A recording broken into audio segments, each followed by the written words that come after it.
I've been asked on a number of occasions to explain the rationale of how I consider not just the life of an elf, but how the fact that they live 10 times as long as humans manifests itself in the characters. So, for example, could be, well, are elf women pregnant for 9 months and have babies, and they grow like humans until they get to 18, and then they just carry on being 18 for 700, 800 years and drop dead? But yeah, it's good. That's not what I do. So this is how I treat elves in Jural. I think it explains a lot of why elves can do what elves can do. I'd love comments about what you do, whether or not you agree. Do you care? So yeah, this is how I perceive it. I've done some graphics, partly for your own amusement, and also to reflect upon the first thing I'm going to say. So the first thing I will say is I think that an elf is pregnant for 9 months. If you've said everything's multiplied by 10, 90 months is a long time, isn't it, really? That doesn't make any logical sense to me. So an elven woman is pregnant for 9 months. I also say that an elf woman can become pregnant when she chooses to. It's her choice, and it happens when she wants, because there's going to be a big, long payoff to having a child in the elven world. I did a video very recently about an elven character I generated in the 1973, and she was 900 years old, and she died, and I did a video about it. Now, she had a child. When she had that child, she was out of the game for 200 years, until, in effect, that child becomes about 20 years old. So you're committing yourself as an elven woman to a lot of care. That's my theory. There might be feminists out there who are saying, what are you talking about? Why can't the elven man do it? Hey, in my society, the elven woman is often more important than the man, and they take charge of important things like bringing the next generation of elves into the world as decent elves. You couldn't trust a man. He'd go and get it wrong. That's got more contentious than I thought it was going to, hasn't it? So for the first 50 years of an elf's life, it is basically a child. It looks like a human child. But for the first few years, it ages like a human child. So at 3 years old, of 3 human years, it looks like a 3-year-old human. So the difference comes when it gets to around the age of 15. So for the first 50 years of its life, it looks like a child. Probably ages normally until it gets to about 5 or 6. And then after that, it remains like that for 40 odd years. And it acts like a child, it looks like a child, it is a child, it remains within the family group. At 50, it becomes apprentice to someone in the community, and it begins to learn various skills. Now, the fact that it does that for 100 years, because it does it till it's 150, means those skills are really well learned. You know, we're talking serious learning now. So what you imagine what you could learn in 100 years. And that then leads on to the next section, from 150 years. But for 100 years, that elf is learning to shoot a bow, learning sword fighting, learning the laws of the forest, learning languages. And this is what makes elf unique amongst all the warriors of the fantasy world. Who else has got time to do that? That is phenomenal. I mean, in my world, dwarfs live half as long as elves, 350 years. So, I mean, a dwarf is spending 75 years, but he's spending 75 years on rocks. He's doing 75 years of rocks and beer. Elves doing proper fancy stuff. And that's why they're such great archers. That's why they're such great trackers. That's why they can lose themselves in forests. That's why their poetry is so good. That's why their silversmithing, their jewellery, their craftsmanship, their forged weapons, elven weapons, are the best. Because they've spent a century plus learning how to do it from people who've also spent that length of time learning how to do it before they then went on to spend another 600 or 700 years practicing the art. I mean, that's mind-blowing. Somewhere around the age of 150, they become warriors. It's not a request in the elven world.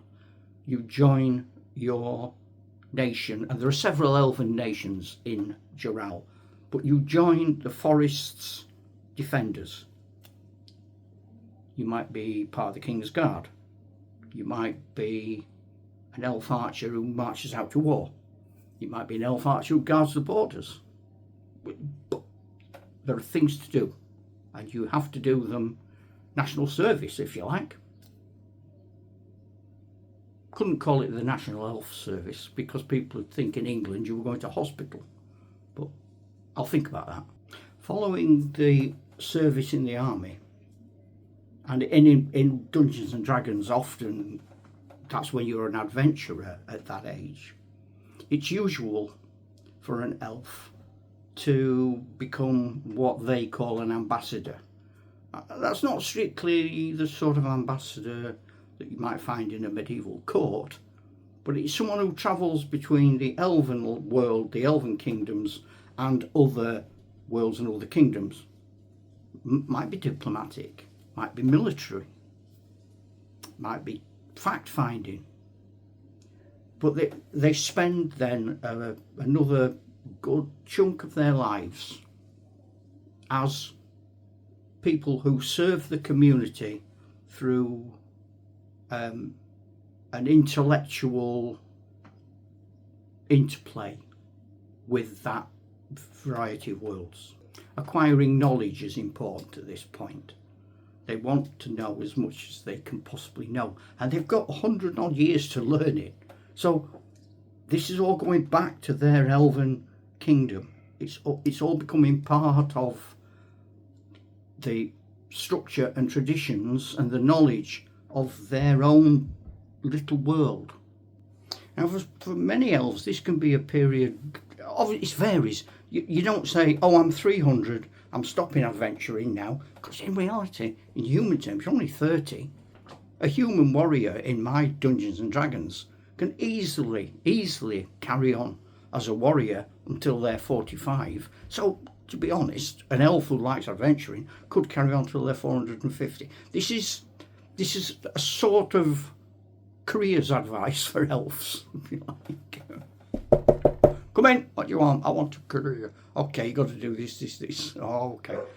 Usually when an elf gets to about 300 years old, they would start to consider the ambassador role. But it varies. Every elf's different. It's not everybody does this and everybody does that. I'm just giving you a yardstick rule of what I do. It's time to consider knocking it off. Your knees hurt, you know. At 500, and again in my rules, because you don't throw for natural death till you get to 70 or 700 if you're an elf.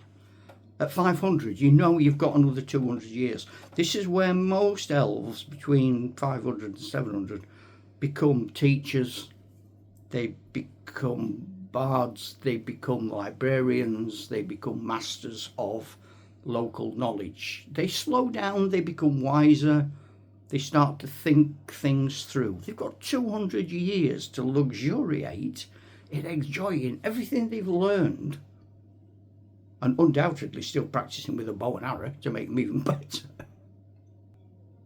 And to perfect a skill, something they really love. They've got almost all the time in the world. I mean, if you're an elf, that's almost like if you were a human in England. That's like remembering William II, the anarchy, living through the 100 Years' War, being an ambassador for Henry VIII. I mean, and still been around now. That's amazing. So time has to influence the way you play your elves. They are not like the humans. Everything doesn't have to be done yesterday. If a human spent a week drawing up a plan, that's like an elf spending 10 weeks on the same thing. A human takes a minute to make a snap decision. For an elf, a snap decision is 10 minutes. Even if it's 10 seconds, it's still 10 times as long as a human. So they might in your games, or should, I think, in your games, appear more thoughtful. They shouldn't rush into decisions. Time is never their enemy. They are quite happy, patient, thoughtful, considered. Once you get to 700 and you start to throw the percentage dice, and again, in my world, you've got to get 71 or more, and you know they're going to live to be 800. You get to 700, you know how much longer you've got. If you're 70 and you throw less than 70, you're going to die that year. That still gives you time to put your affairs in order. And if you die before you're 71, that's still 10 years. Which, that's not a bad length of time, is it? I mean, the age I am now, another 10 years, I'll be a right wreck. Oh, heck. But once an elf gets to 700 plus, and 900 is really where you'd be lucky to get to 900. My Erandia did, goodness only knows how, having entered the Tomb of Horrors in 1978, she still managed to ride off into the sunset. Elves become very, very reflective at that point. They spend a lot of time in meditation. They spend a lot of time writing poetry. They spend a lot of time creating beautiful manuscripts and works of art. A lot of time spent walking through the forest, daydreaming. They become really mystical. Their wisdom is sought by many others, not necessarily elves. Anyone famous who knows an elf is going to go and have a chat. It's worth it. Especially generals, kings, all manner of people might come to seek their millennia almost of advice. And so that's how I deal with elves. First few years like a human child, and then you might meet a 15, 30-year-old elf. It'd be a bit like a kid. He needs to get to 150 before he starts to mature, and you're looking at 200 before you would consider him an adult. 210 if he wants a drink in America, I believe. What can I tell you? But he's going to look like an adult years before that, but he's going to be more like a precocious child, I think. Now, the intricacies of the elf being long-lived are fascinating and open all sorts of opportunities for you to play them. Because I again, and I don't want to stray from elves, but for me, whatever character you are in a game, it is your responsibility to play that character in a genuine way that reflects who they are. Halflings should be halflings. Dwarfs should be dwarfs. Elves should be elves. It's also why I'm not a huge fan of the modern trend to have random races that we don't know enough about their background to know how they behave. And they're all then unique because everyone interprets it their own way, and life's not like that. Generally, human beings, as a species, do have certain things like you can't trust them as far as you can throw them in common. But if you are just inventing a creature, or it's just a paragraph in a player's guide or on an app, you've not got enough background then to turn that into a rounded character that everybody understands. And if your elves are not being played like elves, and you have to decide, you might not want to take my system, but you need a system. You need to know how long elves live. And once you know that, you've got to work out how to get there. From being born to there, how does that happen? And if you're just going to say, that's magic, well, you're copping out. You're copping out. And I can't talk to you. I can't talk to you anyway, because it's not real. But you know what I mean? You've got to work these things out. Comment. Tell me what you think. I want to know. Tell me what you do. If you don't like what I do, that's fine. I don't need to know that. I'm not going to change what I do. But it'd be nice to know what you do. If it's better than mine, I'll nick it. And if mine's any good to you, nick it. Human characteristics. Do you see? I've said it before. All my videos have a pattern and come round full circle. Ta-ra, Chuck.